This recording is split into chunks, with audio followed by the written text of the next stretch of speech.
Hello and thanks for joining Ogun State Television News at 8. I am Adibola Oshomuji.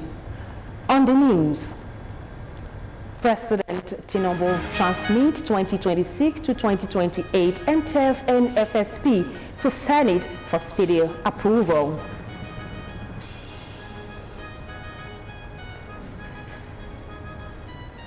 Vice President Shettima seeks more investment in education to reverse West Africa's low human capital index.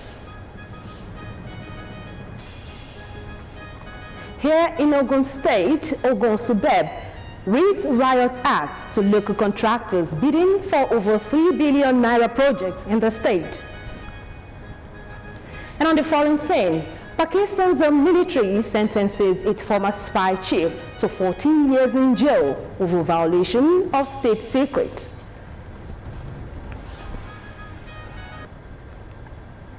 And tonight on Business News, Central Bank of Nigeria believes to build the Shanj operators who fail to meet new licensing requirements. Details of these when I return on the business segment of the news. I am Siniat Abaru. Stay with us.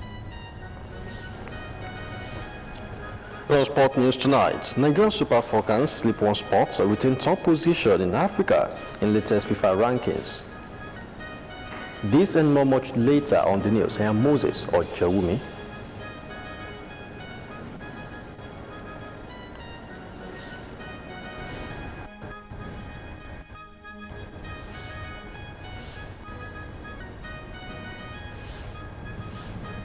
Not all of us can do great things, but we can do small things with great love. President Bola Ahmed Tinubu has formally transmitted the federal government's 2026 to 2028 medium-term expenditure framework (MTF) and fiscal strategy paper (FSP) to the Senate, requesting swift legislative consideration to enable timely preparation of the 2026 national budget. In a communication to the upper chamber, the President said he was pleased to forward the fiscal document, which were approved by the Federal Executive Council on December 3, 2025. He noted that the assumptions and parameters outlined in the MTF and FSP will form the foundation of the 2026 budget. The MTF and FSP outline government revenue projections, expenditure plans, deficit target, debt strategy, and macroeconomic assumptions for the next 3 years. Early approval by the National Assembly is crucial for keeping the 2026 budget cycle on schedule. With the document now before the Senate, lawmakers are expected to commence scrutiny through the relevant committees before forwarding recommendations to the full chamber for approval. Vice President Kashim Shettima has flagged off the Aliko Dangote Foundation Education Scholarship Initiative with a call on stakeholders to recommit to building a future where every Nigerian child can become the best version of themselves. This is just as the president of the foundation, Alhaji Aliko Dangote, unveiled a 100 billion naira annual education support program aimed at strengthening Nigeria's educational sector and expanding access to quality learning for young people nationwide. The program, projected to cost 1 trillion naira over the next 10 years, will support students across multiple levels through a range of targeted schemes. Speaking in Lagos at the launch of the Education Scholarship Scheme, the Vice President extolled Dangote's philanthropic stride, saying education is a burden carried by those with knowledge of its power to transform. Shettima implored the private sector and corporate entities to invest in education, insisting that they must consider themselves as stakeholders in the survival of Nigeria's education system. The Vice President decried the reality of West Africa as the region that now carries the burden of having the lowest human capital index in the world, stating that Nigeria must invest in education to reverse the trend. The federal government has restated its commitment to strengthening security around schools and safeguarding students and citizens across the country. The Minister of Information and National Orientation, Alhaji Muhammad Idris, Stated this when he led a federal government delegation to Governor of Niger, Umaru Bago. Idris described the rescue of some of the abducted students of the St. Mary's Catholic Primary and Secondary School, Niger, as a moment of profound relief for the nation and families of the children. He said the rescue of these children is a moment of profound relief for their families and the entire nation. The minister commended the coordinated effort of security agencies, Niger government and community stakeholders, describing their collaboration as a decisive factor in the successful rescue operation. Here in Ogun State, the State Commissioner for Education, Science and Technology, Professor Abayomi Arigbabu, has affirmed that digitalization, the agency for mass education, was yielding desired results, as adult learners who participated in national competitions emerged winners in different categories. Professor Arigbabu revealed this in Abeokuta during the commemoration of the 2025 International Literacy Day with the theme, Promoting Literacy in the Digital Era, organized by Agency for Mass Education in Abeokuta, saying onboarding of the adult and non-formal education activities on the digital platform for education revitalization has not only made its operation seamless, but also aid effective and efficient transfer of knowledge. Arigbabu, represented by the Director of Library Service, Mr. Franklin Giwa, noted that adults who can operate digital services and devices and engage with technology are better positioned to function productively in the society, revealing that integration modern tools and technologies into teaching methodologies at all levels of education will significantly accelerate the eradication of illiteracy in communities and the nation at large. Dear Governors, under the leadership of His Excellency Prince Dako Abiodun, COM, has continued to demonstrate unwavering support for the Agency for Mass Education. As a purposeful administration, we envision a future in which every child can read, write, and apply essential skills to live independently and meaningfully. Now, Permanent Secretary in the Ministry, Mrs. Oluwatosin Oloko, represented by Director of Education, Department of Planning, Research and Statistics, Mr. Obadiah Akindele, and joint stakeholders, educators, community leaders, development partners, civil society organizations, and learners to join hands with government in building a literate, digitally skilled, and economically empowered Ogun State. The Zonal Coordinator, National Mass Education Commission, Southwest Zone, Mrs. Kubayat Lawal, commended Prince Dako Abiodun-led administration for resuscitating the agency from its moribund state to functional and desirable organization. Earlier in our welcome address, the Director of Education Agency for Mass Education, Ms. Abosedi Odulesi, said the program was organized for the purpose of reducing illiteracy in the society, promote lifelong learning, and as well as inform and strengthen the general populace, adding that this would ultimately enhance effective governance and sustainable development. A riot act has been read to local contractors bidding for a total of 150 projects costing over 3 billion naira in Ogun State. The chairman of Ogun State Universal Basic Education Board, SUBEB, Olalekon Ifede, at a public opening of 2020 to 2021 Universal Basic Education and State Universal Basic Education Board intervention project tender bidding in Abeokuta, said any contractor who executed a shoddy job should be severely blacklisted and the job taken away from him. Fowora Adesanwo reports.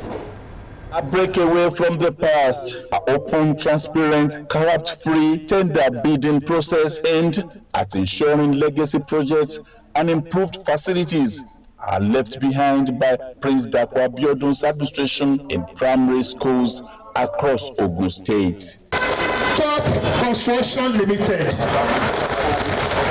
bidded for the reputation of a block of 2 classrooms with 3 offices at NUD Grammar School, Opatoko, Odeda. According to the executive chairman of Ogun State Universal Basic Education Board, SUBEB, Olalekan Ifede, SUBEB, through the Yellow Roof Revolution, has constructed and rehabilitated 1,067 schools across Ogun State, underscoring the administration commitment to improving education infrastructure. You this time around is not going to be business as usual. If you don't do your contract very well, don't expect us to pay you.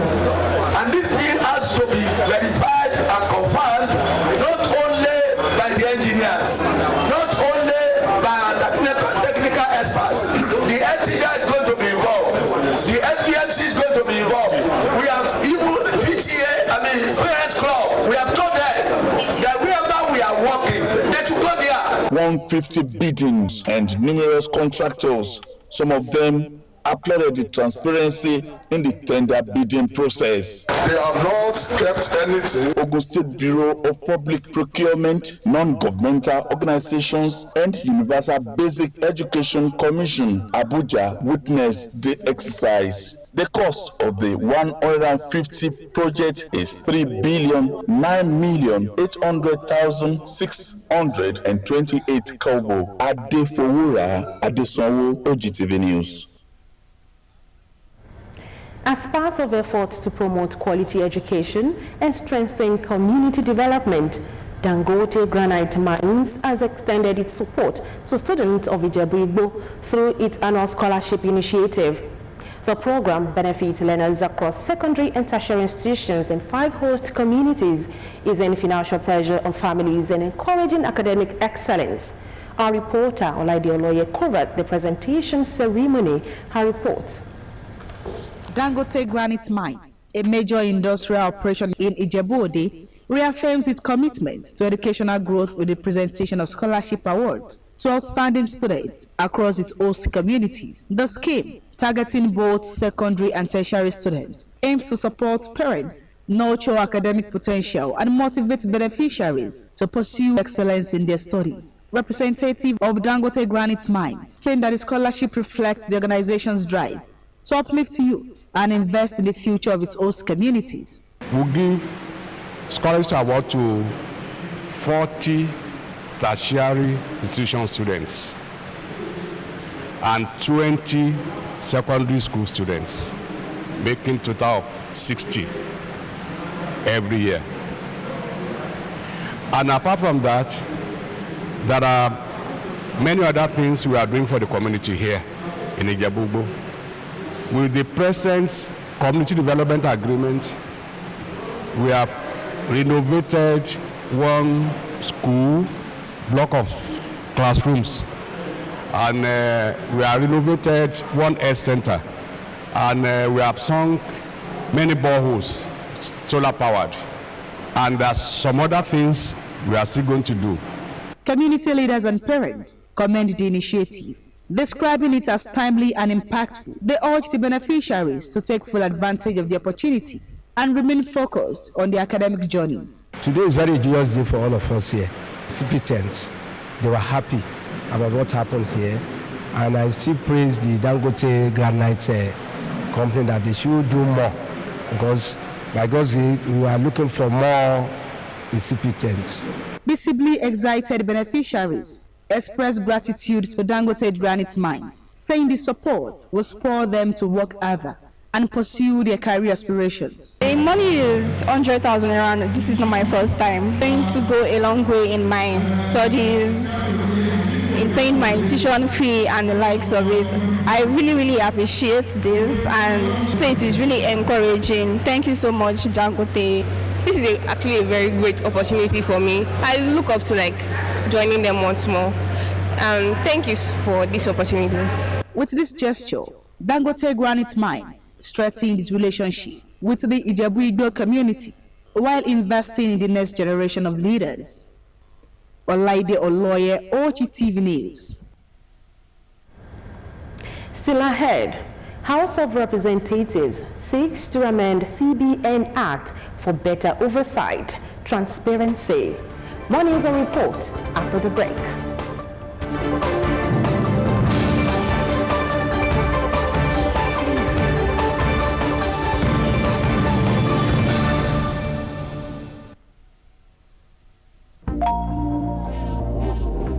Mommy, I get the school fees. You too much. Nah, money point. Money points, thank you.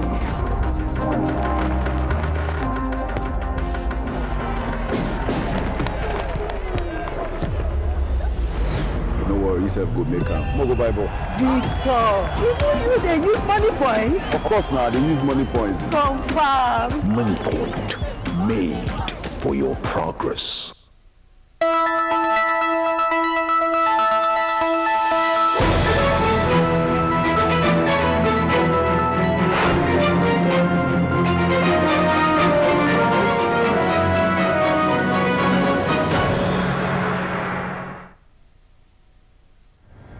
In case you just joined us, you are watching Ogtv News at 8. The House of Representatives has begun legislative work on a bill seeking major amendment to the Central Bank of Nigeria Act aimed at strengthening transparency, governance and oversight at the Apex Bank. The bill, co-sponsored by House Leader Julius Imovere and Jesse Onakose, scaled second reading without opposition during plenary. While leading debate on the bill, Onakolose said recent economic development had made reforms unavoidable. Explaining the rationale behind the bill, Onakolose said the CBN plays a central role in stabilizing the financial system, ensuring monetary credibility, safeguarding price stability, and promoting public confidence in the Nigerian economy. He cited governance lapses, forex distortions, poor policy communication, and weak oversight mechanisms as some of the issues the bill seeks to address. He argued that in most jurisdictions, the governor manages day-to-day operations while the board provides oversight and arrangement that ensures institutional balance. Members of the Ogun State House of Assembly were in Ibadan for a retreat to review the 2026 appropriation bill earlier presented by Governor Dapo Abiodun. The retreat brought together lawmakers and key members of the executive to interrogate the component of the proposed budget sector by sector with the aim of strengthening fiscal planning and ensuring improved service delivery in the coming year.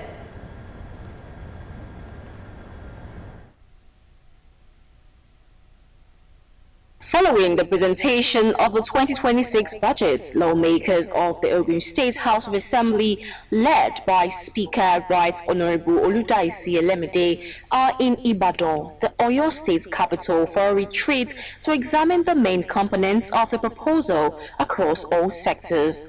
Declaring the retreat open, Speaker Elemide says the exercise is designed not only to review figures, but also to deepen institutional capacity, enhance collaboration between the legislature and the executive, and strengthen the Assembly's commitment to modern, accountable and service-driven governance. He urges members to be thorough in their oversight responsibilities and remain mindful of public expectations, noting that constituents demand greater transparency, better project facilitation and more tangible development outcomes. Our charge is clear: to apply our legislative experience, institutional knowledge and collective commitment to ensure that the 2022 budget is implemented. Presenting an analytical review of the 2026 budget estimates and the performance of the 2025 fiscal year,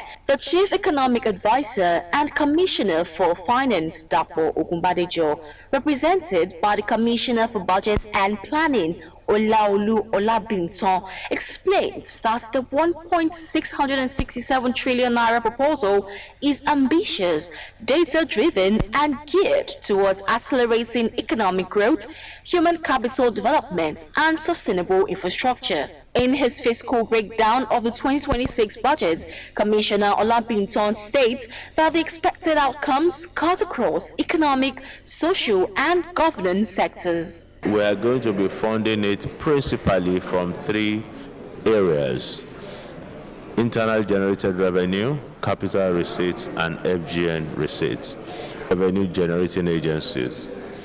We are going to be relying on you.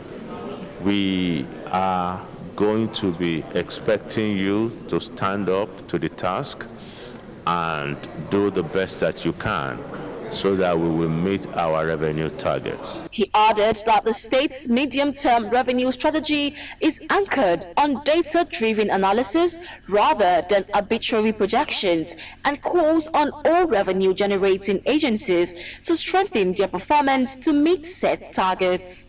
On his part, the State Accountant General, Mr. Tunde Aregbesola, represented by Mr. Olalekan Taiwo, presented a detailed breakdown of the state's financial outlay, including the debt profile, internally generated revenue, FAAC inflows, grants, and other revenue components for both the 2025 performance and the 2026 projections. Also speaking, the Commissioner for Works and Infrastructure, Engineer Ade Akinsonya, outlined major infrastructural projects slated for next year, including road construction across all 20 local government areas and 3 senatorial districts, as well as the construction of a new conference center, among other projects. In Ogun State, the drive to strengthen public service delivery is receiving renewed attention as the Ministry of Physical Planning and Urban Development brings management staff together for a one-day capacity building workshop. The training, targeted at senior officers across the ministry and its agencies, focuses on shaping communication skills as a critical tool for effective leadership, coordination, and service delivery. The State Head of Service, Kendi Onosoya, declared the program open in Abeokuta. Matthew Showme completes the report. Designed to improve and sharpen the communication skills of management officers, the one-day in-house training brings together officers on grade level 14 to 16 from the Ministry of Physical Planning and Urban Development and its 3 agencies. The theme centers on effective communication, a tool for service delivery. Ogun State Head of Service, Kehinde Onosoya, while declaring the training open in Abeokuta, says leaders who are well trained are better positioned to guide their teams, meet performance expectations, and uphold the state's mandates. He notes that continuous training creates a more competent workforce and builds a solid foundation for the future of governance in the state. The quality of guidance provided by senior officers shapes the work culture and general direction of any department or agency. This is why renewed investment in the capacity of senior officers is very, very vital. Commissioner for Physical Planning and Urban Development, Town Planner Olatunji Odunlami, explains that effective communication is the backbone of any successful administration, political, civil, religious, or otherwise. He says that without proper communication, even best policies and structures cannot deliver desired results. For today's training, effective communication, a tool for improved service delivery, is quite disruptive, especially at the time when government institutions are expected to demonstrate greater efficiency, responsiveness, and professionalism in discharge of their responsibilities. Permanent Secretaries Lydia Fajombo of the Bureau of Establishments and Training, Dipo Ogufowora of the Bureau of Service Matters, and Jola Oyeneye of the Public Service Transformation Office commend the ministry for investing in the productivity of its top management staff. We are all town planners. We relate with the public. We are the face of the government to the public. It's one of the ministries that the head of service will not have to come and start saying that, okay, let us help out with this and all that. The session later moved into a technical segment where participants received practical training on effective communication and the production of official documents. Matthew Showme, Ogtv News. Wife of Ogun State Governor Mrs. Bamidele Abiodun has joined notable dignitaries to celebrate the 21st annual Thanksgiving dinner of Enzo Pharmaceuticals. With the theme, a celebration of wellness, thriving and thankful, Mrs. Abiodun stresses that Thanksgiving remains an important act that every human must imbibe.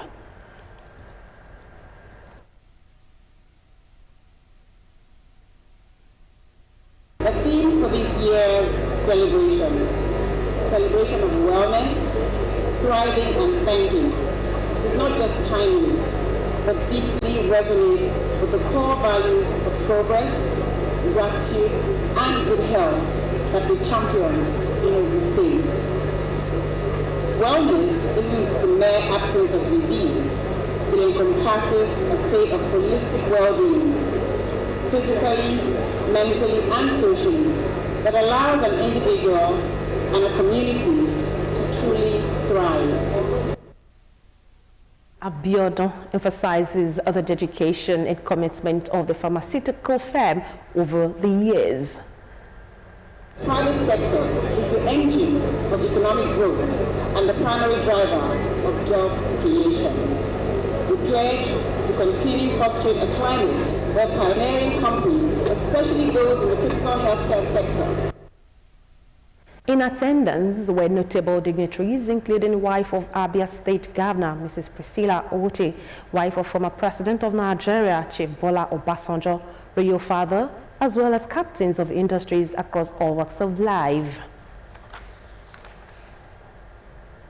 The chairman of the Independent National Electoral Commission, INEC, Professor Joash Amokwiton, say poor communications connectivity remains the Commission's toughest challenge in achieving real-time upload of election results from polling units across the country. Amokwiton revealed this at the Nigeria Civil Society Situation Room Stakeholders Forum on Elections in Abuja. He said that despite technological gains, including the bimodal voter accreditation system BVAS and the INEC results viewing portal, weak network coverage continues to limit full real-time transparency, especially in remote areas. He noted that the Commission's strategic response to the imperative of credibility has been the systemic infusion of technology legally backed by the Electoral Act 2022 into our electoral system. The INEC chairman said the Commission has intensified engagements with the Nigerian Communications Commission and major network providers to improve connectivity while exploring alternative transmission technologies and redundancy systems to reduce delays experienced during elections. Amokwiton spoke on the theme, securing Nigeria's democracy, building consensus for credible elections and accountable governance, stressed that while technology has strengthened accreditation and reduced manipulation, it cannot overcome network limitations without stronger multi-sector support. A new chapter has opened in the Nigeria Union of Journalists, Ogun State Council, as members elected a fresh leadership to steer the affairs of the union for the next 3 years. The newly sworn-in officials pledged to uphold the ethics of the profession and justify the confidence reposed in them. The election held at the Werrowing NUG Secretariat in Abeokuta brought journalists together from various chapels to participate in the democratic process. Our reporter, Margaret Okunlola, was there. Our report. After completing its 3-year tenure, the Ogun State Council of the Nigeria Union of Journalists gathers at the Werrowing Secretariat to elect new officers.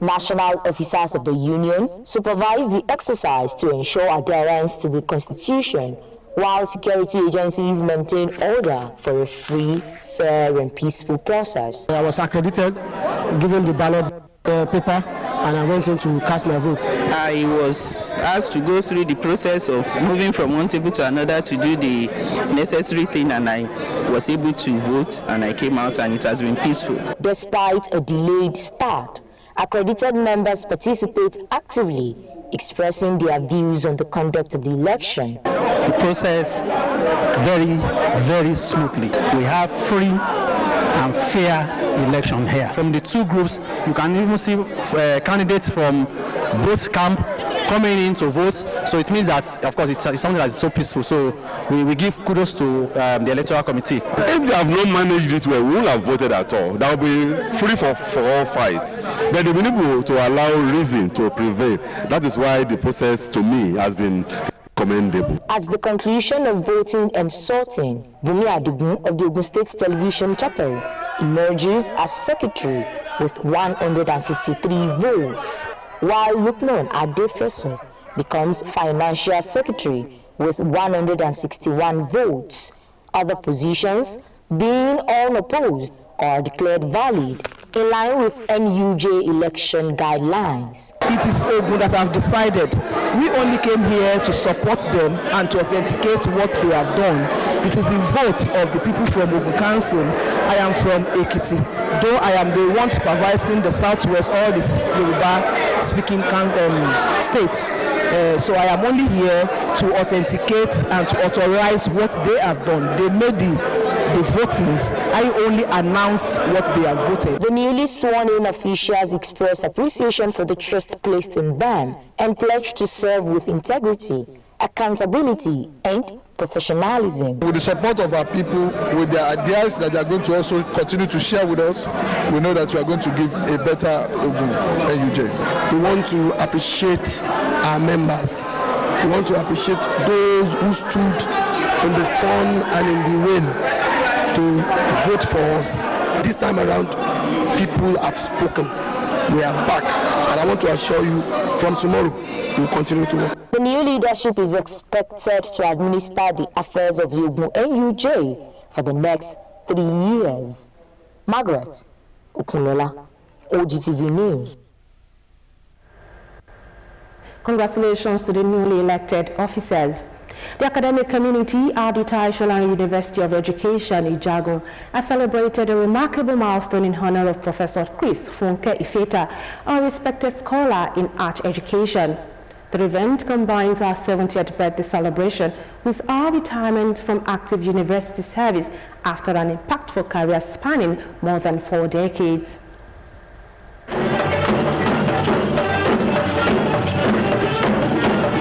The atmosphere at the Taisholan University of Education is filled with admiration and gratitude as colleagues, students, family members and dignitaries gather to honor Professor Chris Funke Ifeta. The colorful ceremony, which marks her 70th birthday and retirement from active service, highlights her commitment and immense contributions to the field of art education in Nigeria.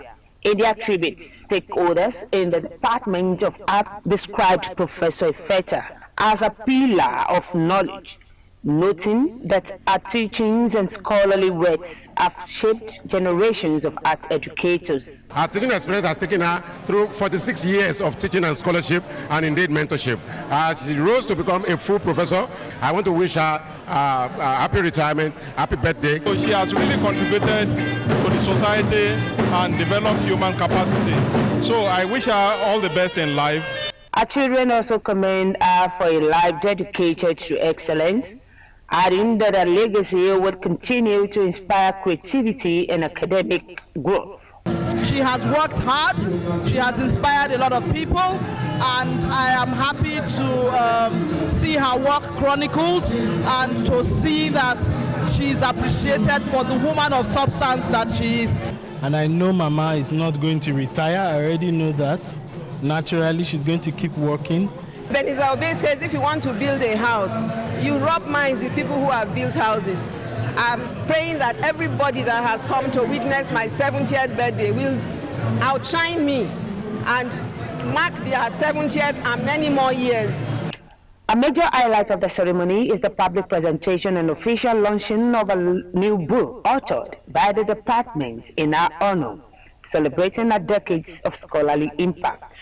The celebrants and members of our family appreciate the university community, friends and well-wishers for making the occasion memorable. Gifts were also presented to Professor Ifeta in recognition of her indelible contributions to the department and the institution at large. It was a day of honor, reflection, and gratitude as Professor Quiz Funke Ifeta bows out of active university service, leaving behind a legacy of dedication and excellence.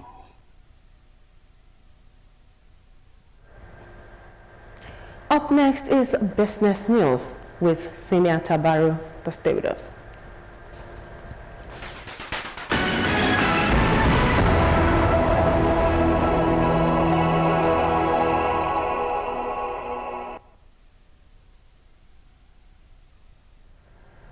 Welcome to the business segment of the news. The Central